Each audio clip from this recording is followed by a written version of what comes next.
পরিস্থিতি স্বাভাবিক। দোকানপাট অনেক খুলে গেছে, আপনারা নিশ্চয়ই দেখেছেন ঘুরে ঘুরে।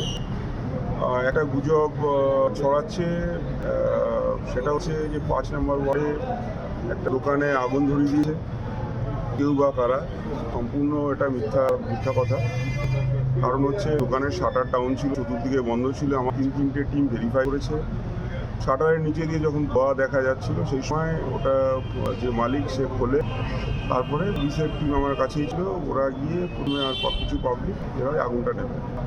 কেউ বাইরের থেকে এসে ওখানে ধরার সম্ভাবনা নেই। ওটা অলরেডি আমরা 3টে টিম দিয়ে ভেরিফাই করেছি সকালবেলা 6টা নাগাদ।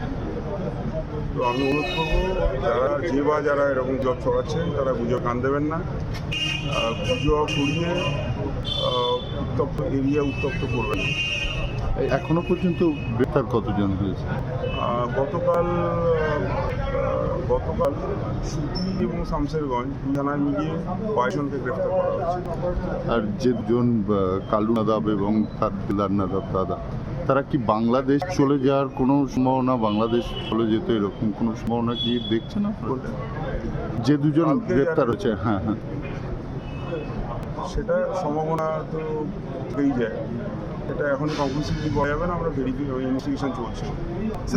মার্ডার কেসে কেউ হয়েছে? মার্ডার কেসে আমরা আটক করছি, জিজ্ঞাসাবাদ চলছে। সিজফাই হলে প্রায় বেশি যখন পাবো তখন ওদের গ্রেফতার করা হবে। স্যার হিউম্যান রাইটসের টিম আসার কাছে অ্যাকচুয়ালি কোনো টাইম ফ্রেম আমার কাছে নেই।